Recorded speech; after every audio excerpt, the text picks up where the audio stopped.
오늘 우리에게 주시는 하나님 말씀은 마태복음 13장 44절입니다. 다 같이 합독하도록 하겠습니다. 천국은 마치 밭에 감추인 보화와 같으니 사람이 이를 발견하고 숨겨두고 기뻐하며 돌아가서 자기의 소유를 다 팔아 그 밭을 삽니다. 아멘. 할렐루야. 오늘 하나님의 은혜가 충만하셔야 되기를 주의 이름으로 축복합니다. 우리 앞뒤 옆 사람과 한번 인사하십시다. 주의 이름으로 사랑하고 축복합니다. 인사하십시다.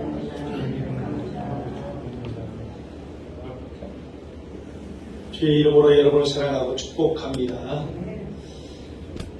한 가게가 오픈을 하였다고 합니다. 그런데 그곳에서 파는 상품이 너무 신기해서 많은 사람들이 다 그 가게에 그 물건을 사기 위해서 갔다고 합니다. 그 가게에서 파는 물건이 뭔가 하면은 하나님의 축복, 하나님의 복을 파는 가게예요. 그래서 사람들이 기대감을 가지고 나도 하나님의 복을 좀 소유를 해야 되겠다. 하나님의 복을 좀 사서 나도 복된 인생이 돼야 되겠다고 그 가게로 다 몰려들었어요. 몰려들었는데 다수의 사람들이 실망하여서 그냥 돌아갔다고 합니다. 왜 그랬는가 하면 그 가게에서 분명히 하나님의 복을 파는 가게라고 했는데 거기에서는 복을 파는 것이 아니라 하나님의 복의 씨앗을 판다고 하여서 아니 당장 눈에 보이는 이 복이 굉장히 나는 갖고 싶은데 왜 복이 아니고 복의 씨앗이냐, 이게 가능성이 있는 거냐 없는 거냐 믿을 수가 없다면서 많은 사람들이 돌아가게 되었죠. 그 중에 어떤 사람들은 그 복의 씨앗을 소유를 하고 사서 그것을 가지고 심고 나중에 열매를 거두게 되는 그런 일이 있었다고 합니다. 이 축복의 씨앗을 사서 기다리는 사람에게만 시간이 더해지고 그리고 하나님께서 개입하셔서 열매로 바꿔주신다는 톨스토이 미나집에 나오는 그 소설의 내용입니다. 우리 예수 믿는 사람들이 알고 있는 내용들이 있습니다. 하나님은 좋으신 하나님이시고 그리고 자기 아들을 아끼지 아니하시고 우리를 내어주실 만큼 우리를 사랑하시고 그 하나님께서 복을 주시는 하나님이시라는 거예요. 로마서 8장 32절에 보면은 자기 아들을 아끼지 아니하시고 우리 모든 사람을 위하여 내어주신 이가 그 아들과 함께 모든 것을 우리에게 내어주시지 않겠느냐 이렇게 말씀하고 있습니다. 예수님을 주셨다면, 예수님을 우리에게 내주셨다면 예수님과 함께 다른 것은 얼마든지 내주실 수 있는 그런 풍성한 하나님이라 이렇게 성경은 분명히 말하고 있고 우리는 이 하나님을 믿습니다. 아멘이시죠? 이제 하나님을 믿는 사람들이 이 하나님의 복을 누리는 사람들이 있습니다. 이 하나님의 복을 누리는 사람들이 있는가 하면은 다른 사람들이 하나님의 복을 받는 것을 바라보면서 구경하면서 부러워하는 사람들이 있다는 겁니다. 예수 믿는 사람은 이 둘로 나눠져요. 복을 누리는 사람이 있고 복을 구경하는 사람이 있습니다. 우리는 어떤 사람입니까? 한번 생각해 보시기 바랍니다. 그러면은 이 하나님의 모든 사람들이 이 하나님의 복을 누리기를 원해요. 이 하나님의 복을 누리기 위해서 성경에서 하나님의 숨겨진 비밀, 도대체 어떻게 하면은 이 하나님의 복을 받을 수 있는가를 우리가 성경을 통해서 살펴봐야 합니다. 첫 번째로 하나님의 복은 감춰져 있다는 것입니다. 천국은 밭에 감추인 보화와 같다 이렇게 성경은 말씀하고 있습니다. 감추어졌다, 숨겨두었다 이렇게 말합니다. 이 말씀의 배경을 우리가 한번 살펴봐야 돼요. 어떻게 밭에 보화가 감춰져 있는가? 여러분, 유대인들은요 전쟁을 많이 경험합니다. 그 유럽에서 아시아 쪽으로 그리고 아프리카 쪽으로 가는 그 길목에 있는 것이 바로 유대인들이에요. 세 개의 대륙이 연결되어 있는 것이 바로 유대 땅입니다. 그렇기 때문에 전쟁을 자주 경험합니다. 전쟁을 자주 경험하다 보니까 그들이 이제 지혜가 생긴 거예요. 어떤 지혜가 생기는가 하면 전쟁이 일어나면은 모든 것을 다 빼앗길 수 있다는 겁니다. 돈을 가지고 있으면은 다 빼앗길 수 있고 보석을 가져도 다 빼앗길 수 있고, 그런데 포로로 잡혀가고 전쟁이 일어나면 포로로 잡혀갈 수도 있잖아요. 포로 잡혀가서 언제 돌아올지 몰라요. 그런데 만일에 포로가 보석이나 귀한 것을 가지고 있으면 가차없이 뺏겨버립니다. 유대 전쟁사에 보면은 그런 것도 나와요. 심지어 사람들의 배까지 갈라버립니다. 왜 사람들의 배까지 갈라버릴까 하면은 적들이 유대인들 부자들은 보석을 뺏기지 않기 위해서 입에 삼킨다더라. 삼켜가지고 나중에 다시 변으로 내가지고 그것을 자기 소유한다더라. 그래서 그것을 한 다른 나라 군인들이 유대 사람들의 배까지 가르는 그런 일이 나타납니다. 그래서 이 사람들이 이제 지혜가 생긴 거예요. 어떤 지혜가 생긴가 하면은 변하지 않는 보석으로 바꿔서 자기의 재산을 보석으로 바꿔서 어디에 숨겨놓는가 하면은 자기 밭에 숨겨놓은 겁니다. 이 밭은 유대인들은 희년이라는 제도가 있어요. 밭을 뺏겨도 나라만 회복되면 다시 자기와 자기의 후손이 그걸 돌려받을 수가 있어요. 50년이 지나면은 유대인들은 잃어버렸던 조상들의 땅을 다시 다 후손들이 차지하게 되는 법이 있기 때문에. 그러면 그 보석을 자기 밭에 묻어두면은 자기가 돌아오지 못한다 할지라도 자기의 후손들이 그 보석을 차지할 가능성이 많지 않겠습니까? 그래서 그 보석을 그렇게 감춰놔요. 자, 감추어진 감추어진 재물이 있어요. 그 땅에 후손들을 위한 조상들이 그 지혜로 숨겨놓은 그 보석들이 감춰진 재물들이 그 땅에 감춰져 있다는 것입니다. 여러분, 하나님께서 사람을 창조하고 난 다음에 맨 처음에 주신 것이 무엇입니까? 성경에는 복을 주셨다고 말하고 있습니다. 그런데 이 복은 하나님이 사람에게 주신 이 복은 두 가지예요. 드러난 복이 있어요. 눈에 보여지는, 지금 당장 내 삶의 현장 속에 보여지는 드러난 복이 있습니다. 그리고 또 하나가 뭔가 하면은 감추어져 있는 복이 있다는 것입니다. 그런데 성경을 살펴보면은요, 드러난 복보다도 감추어져 있는 복이 훨씬 크고 많다는 것입니다. 이것을 청교도들은 깨달아서 뭐라고 말하고 있는가 하면은 하나님이 준비하여 주신 모든 좋은 것은, 가장 좋은 것은 아직 우리에게 오지 않았다. 이렇게 말합니다. 여러분, 예수님을 보십시오. 하나님이 예수님을 보내주세요.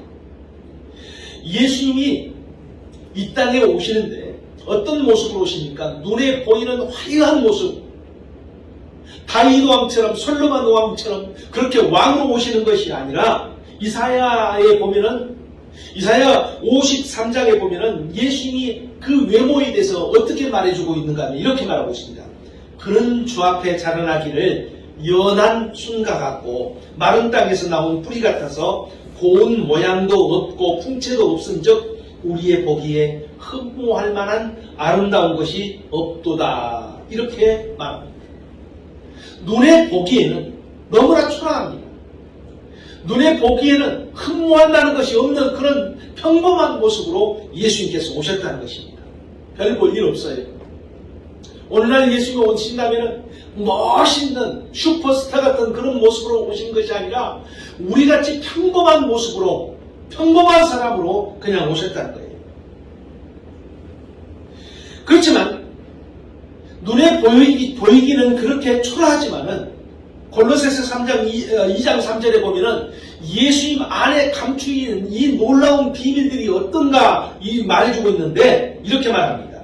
그 안에는, 예수님 안에는 지혜와 지식과 모든 보화가 감춰져 있느니라.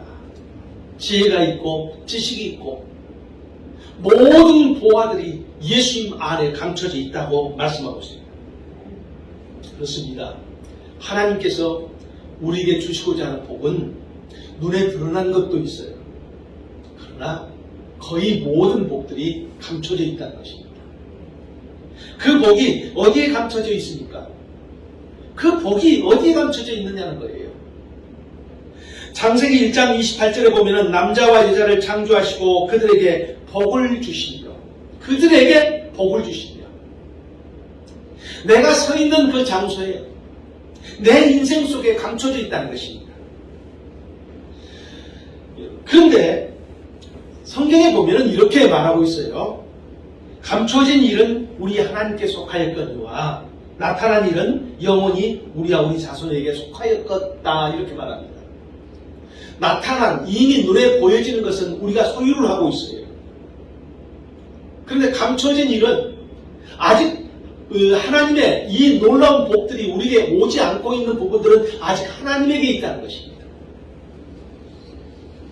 자, 그러면 이 하나님의 복을 우리가 소유하려면 어떻게 해야 되겠습니까?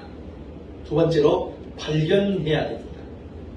한 사람이 남의 밭을 갈다가 그 밭에 숨겨진 보화가 있는 것을 발견하였습니다.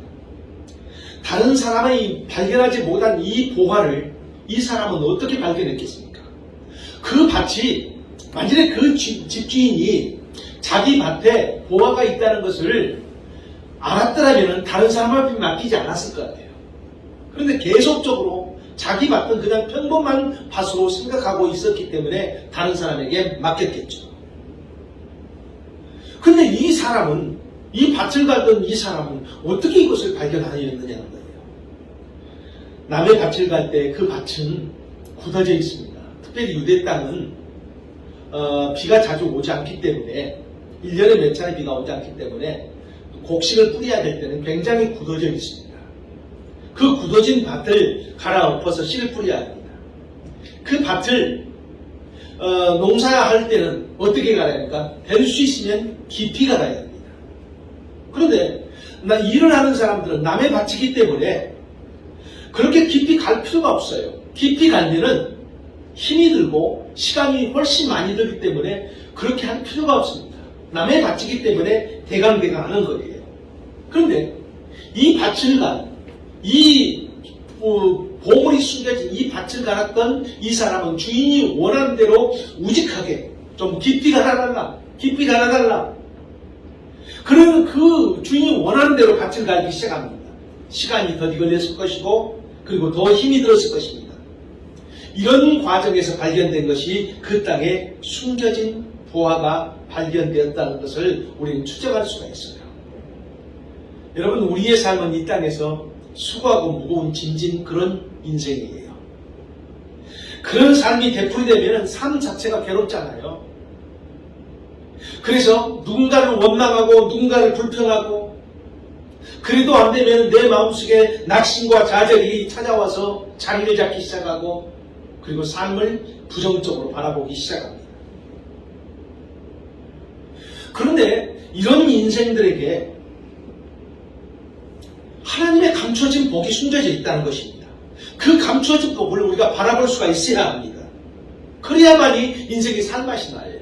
내 인생 속에 하나님이 준비하신 복이 있고, 내 가문 속에, 내 자녀들 속에 하나님이 분명히 준비하신 복이 펼쳐질 수 있다는 이 소망이 있어야만이 내 삶이 힘이 나고 내 삶이 이루어질 수가 있다는 것입니다. 어제처럼 오늘도 인생이 힘들 것이고 내일도 인생이 힘들 것이다, 그렇게 되어진다면 살맛이 나지 않습니다. 그러면 이 복을 발견할 수 있는 비결이 무엇입니까? 이렇게 우리가 소망으로 살 수 있고 믿음으로 살 수 있고 사랑하면서 살 수 있는 이 비결이 무엇이냐는 거예요. 그것은 바로 하나님의 말씀으로 내 인생을, 내 삶의 환경을, 내 주변을 비추어 보기 시작하는 거예요. 하나님의 말씀으로 살펴보기 시작하는 것입니다. 내가 지금 내 눈으로 바라봤을 때는 비참하고, 내 눈으로 바라봤을 때는 두렵고 근심이 많고 불안한, 그래서 염려할 수밖에 없는 내 삶, 내 주변의 사람들, 이 사람들을 하나님의 말씀은, 하나님은 어떻게 말씀하신가? 하나님의 말씀으로 살펴봐야 한다는 것입니다. 여러분, 창세기 요셉을 보십시오. 그의 인생이 어찌 보면 시작에는 굉장히 기대감을 많이 가지고 시작해요. 아버지의 특별한 사랑을 받잖아요. 그리고 요셉 자체도 굉장히 꿈을 가진 그런 인생이에요. 형제들보다도 자기 가문 속에서 가장 탁월한 인생으로 서게 될 것이라는 이 꿈을 가져요. 그런데 그 다음에 그에게 찾아오는 것이 뭐였습니까? 형제들의 시기, 질투, 그리고 그를 죽이려고 하는, 그리고 노예로 팔려져서 자기 인생이 가장 비참하게 되어버린 것입니다. 여러분 생각해 보십시오. 만일 우리가 내 주변의 사람들이 나를 억울하게 만들었고 나의 재산들을 다 사기를 쳐가지고 가져갔고 나를 비참한 지경에 빠뜨렸다고 한다면 우리는 어떤 마음으로 살게 될까? 어떤 마음을 가지고 모든 환경을 그 사람들을 대할까요? 아마 그 사람들을 대하면서 원망하고 불평하고 조금만 힘이 들면 그놈 때문에 그 사람 때문에 하면서 저주를 퍼붓게 될 것입니다. 근데 성경을 보니까 요셉은 이렇게 힘들었을 그 상황 속에서도 자기의 생각을 자기를 힘들게 했던 형들을 품고 원망하고 저주하고 살았다는 것이 아니라 요셉은 하나님과 동행하였다. 성경에는 그렇게 말하고 있습니다. 가장 자기 인생이 힘들고 가장 자기 인생이 절망적이고 자기 삶이 가장 부정적일 때 내일이 보이지 않아요. 그럴 때 요셉이 했던 것이 그 상황 속에서도 하나님을 붙잡았습니다. 시편 105편에 보면은 이렇게 말씀합니다. 그에게 하나님의 말씀이 응할 때 하나님의 말씀으로 자기 인생을 살피고 하나님의 말씀이 자기 마음속에 뿌리를 내릴 때 원망과 불평과 저주가 아니라 그런 상황 속에서도 하나님의 말씀이 들려지고 하나님을 바라보고 하나님의 약속하신 그 약속을 붙잡고 살아갈 때에 거기서부터 하나님의 역사가 거기서부터 하나님의 새로운 일들이 시작되더라는 것입니다. 우리에게도 주어진 상황이 있잖아요. 우리에게도 주어진 사람들이 있습니다. 눈으로 보면 좋은 사람도 있지만 좋은 환경도 있지만 그러나 내 마음에 썩 드는 환경 내 마음에 썩 드는 사람은 그렇게 많지가 않다는 거예요. 그런데 알아야 할 것은 내 눈으로 바라봤을 때는 그것이 부정적이고 힘들고 가능성이 없지만 하나님의 말씀으로 비춰보면 그 힘든 것 속에 그 힘든 환경 속에 감춰진 하나님의 복이 있다는 것입니다. 요셉의 고난이 하나님의 말씀으로 비춰보고 그리고 따라갈 때에 그는 자기 자신이 존귀한 자리에 서게 됩니다. 그리고 자기만 존귀한 것이 아니라 자기를 힘들게 했던 사람들까지도 구하는 영향력 있는 하나님의 사람으로 살게 된 것입니다.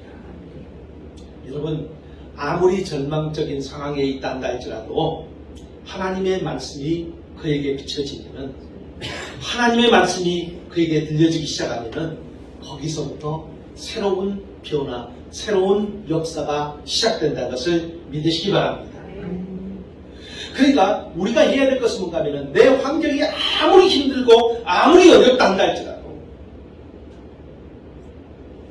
그때 해야 될 것은 하나님의 말씀이 내 인생을 주장하기 시작해야 합니다. 그렇게 내 마음을 내들기 시작하는 것입니다. 이사야 55장 3절에 보면은 이렇게 말씀합니다. 너희는 귀를 기울이고 내게로 나와 들으라.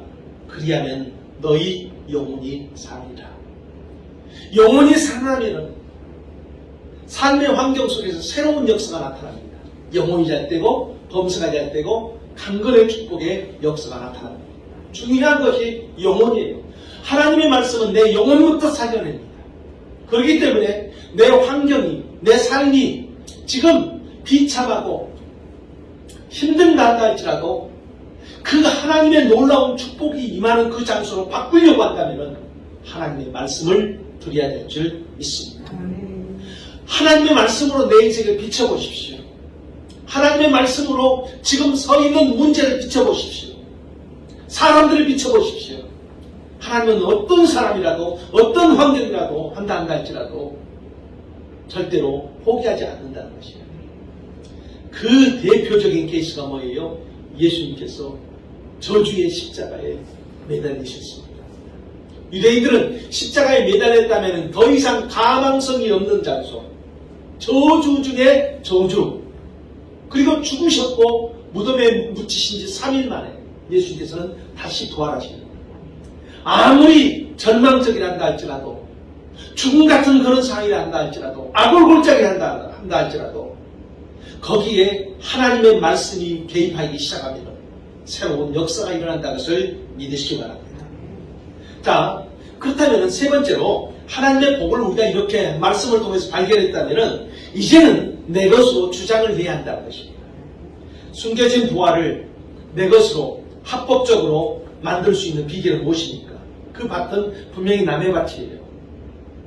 그 밭에서 나는 모든 것은 이 밭을 가는 사람의 것이 아닙니다. 만일에 그 밭에서 나는 품삯을 제외한 것을, 그 밭에서 나는 것을 그 일꾼이 차지한다고 한다면 그것은 불법이 되어버립니다. 남의 것을 가져가기 때문에 절도예요. 그러면 합법은 뭡니까? 합법은 그 밭이 내 것이 되게 하면 되는 거예요. 그 밭을 소유한 사람, 밭의 주인의 그 밭에 모든 것이 권리가 있기 때문에 그 밭이 자기 것이 되어지면 되는 거예요. 그래서 이 밭을 소유하기 위해서 이 사람이 하는 게 뭐예요? 자기의 소유를 다 팔아서 이 밭을 삽니다. 이제는 숨겨진 부활을 발견하고 큰 소리를 외칠 수가 있어요. 우리나라 신만이라고 뭐라고 외쳤겠죠? 신박다. 아르키메데스 같은 사람은 뭐라고 외쳤겠죠? 유레카! 발견했다. 아마 이렇게 외쳤을 거예요. 하나님의 말씀을 통하여서 내 삶의 현장에 숨겨진 복을 우리가 발견할 수가 있습니다. 하나님의 말씀은 아무리 내 삶이 힘들고 어렵다 한다 할지라도 우리의 삶 속에 하나님의 가능성이 있고 우리의 무너진 환경 속에서도 얼마든지 하나님께서는 부활의 역사를 일으킬 수 있다는 것을 보여주고 있습니다. 자, 그렇다면 이제는 그것을 내 것으로 만들어야 합니다. 내 것으로 주장해야 합니다. 그 하나님의 복을 주장하는 비결이 하나가 있는데 성경은 그것을 기도라고 말씀하고 있습니다. 에스겔 36장에 보면은 하나님께서 황폐한 땅이 에덴 동산같이 되어질 것이다. 사람이 살지 못하던 무너진 성읍이 번성케 하는 그런 장소로 바꾸실 것을 말씀하고 있습니다. 하나님께서 그렇게 해주실 거다. 이렇게 하나님께서 자신이 말씀하세요. 여러분 보십시오. 나의 삶의 환경이 황폐한 땅이 되어버렸어요. 사람이 살지 못하는 무너진 성읍같이 되어버렸습니다. 그런데 그 땅을 하나님이 에덴 동산처럼 번성케 하는 성읍으로 바꿔주실 것이라 분명히 선언을 해주고 있어요. 하나님께서 그렇게 하실 것이다. 이런 놀라운 복을, 이런 놀라운 기적을 하나님께서 보여주시면서 36장 37절에 보면은, 에스겔 36장 37절에 보면은 주 여호와께서 이같이 말씀하셨느니라. 그래도 이스라엘 족속이 이같이 자기들에게 이루어주기를 내게 구하여야 할지니라. 하나님의 에덴 동산 같은 그 복, 번성의 이 복을 내가 너희에게 분명히 줄 거다 선언을 해주셨어요. 그리고 난 다음에 하나님께서 하신 거예요. 뭐예요? 내가 이 복을 너희에게 준다고 그렇게 했어도 그래도 하나님의 사람들이, 하나님을 믿는 사람들이 이같이 자기에게 이루어지기를 내게 구하여야 할지니라. 이렇게 말씀하고 있어요. 마태복음 7장에 보면은 자기 딸이 흉악히 귀신 들린 수로보니게 여인이 나옵니다. 이 수로보니게 여인은 가나안 족속이라고 말합니다. 자, 그 여자가 예수님의 소문을 듣습니다. 예수님께서는 모든 질병과 귀신 들린 것도 다 고친다더라 하는 이 소문을 들어요. 그리고 예수 앞에 나와서 간청을 합니다. 예수님께서 처음에는 듣지 않다가 나중에는 하도 시끄러우니까 이렇게 말씀하시죠. 자녀들의 떡을 취하여 개들에게 던지니 마땅치 않다. 이렇게 거절을 합니다. 자, 이 여자가 그렇게 거절을 당해도 맞습니다. 주님, 개들도 자기 주인의 상에서 부스러기를 얻어먹지 않습니까? 하면서 그러면서 그 부스러기의 은혜라도 주십시오. 이렇게 간절히 예수 앞에 간청을 합니다. 그런 간절히 기대하고 호소하는 그 모습에 예수님은 그 딸을 치유하여 주셨습니다. 예수의 소문을 들었어요. 예수님은 병든 사람을 일으키고 인생의 문제를 가진 사람들을 해결해주고 오병이어를 통하여서 장정들만 5,000명을 먹일 수 있는 그런 능력이 분명히 있다는 것을 소문을 들었어요. 그 소문을 듣고 예수님 앞에 나온 거예요. 아, 예수님이 나의 예수님이 좋겠다 생각만 한 것이 아니라 예수님 앞에 나온 것입니다. 거절을 당하는 그 시간과 같은 그런 상황 속에 있단다 할지라도 이 여자는 포기하지 않고 기도하고 하나님 앞에 호소한 거예요. 그랬더니 그 치유의 능력이 자신의 것이 되어서 자기의 인생 속에서 그렇게 힘들어했던 딸이 흉악한 귀신 들은 데서 벗어나게 돼서 자유와 기쁨의 그 축복을 누리게 됐다는 것입니다. 하나님은 복을 분명히 약속해 주고 있어요. 내가 반드시 복주고 복주며 반드시 너를 번성케 하고 번성케 하리라 이렇게 약속해 주고 있습니다. 그러니까 모든 사람들에게 모든 믿는 사람들에게 하나님께서 주신 약속이에요. 그런데 이제 우리가 해야 할 것은 내가 이 복을 확인하고 그리고 마음에 품고서 이제 기도를 통하여서 내 것이 되게 해야 한다는 것입니다. 할렐루야. 복을 구경만 하는 사람이 아니라 하나님의 복을 확신을 하고 저 복은 내 것이 돼야 되지. 저 복은 내 것으로 만들어야지 하는 이 거룩한 욕심을 가지고 그리고 하나님의 약속한 이 복을 내 것이 되게 하여 주시옵소서. 그 복이 이루어지는 그 순간까지 포기하지 않고 기도하는 믿음의 사람 되기를 주의 이름으로 축복합니다. 우리에게 주어진 인생이 있어요. 눈에 보는 좋은 환경이 가질 수 있고 좋은 사람이 있을 수도 있습니다. 반대로 힘든 환경과 힘든 사람이 내게 주어졌을 수도 있습니다. 그런 상황 속에서 우리가 그 힘든 환경, 힘든 사람을 바라보면 자칫 불평과 원망과 저주가 나오기 쉽습니다. 그런 상황 속에서 우리가 해야 될 일은 뭔지 아십니까? 하나님의 말씀을 통하여서 모든 것을 바라보기 시작한 것입니다. 하나님의 말씀을 통하여서 모든 것을 이제 다시 한번 새롭게 바라보기 시작하는 거예요. 그리할 때 거기에 하나님의 복의 문이 열리기 시작한다는 것입니다. 이제 그 복을 기도로 주장하여서 우리의 삶의 현장에도 하나님의 아름다운 열매를 거두는 그런 좋은 일들이 나타나는 복의 역사가 저와 여러분에게 있게 되기를 주의 이름으로 축복합니다. 기도하십시다. 하나님 아버지, 오늘도 이 자리에 하나님 앞에 나왔습니다. 수고하고 무거운 짐진 인생들로 살다가 주님 앞에 나왔습니다. 주님, 우리에게 아픔이 있고 상함이 있고 하나님 힘든 환경이 있습니다.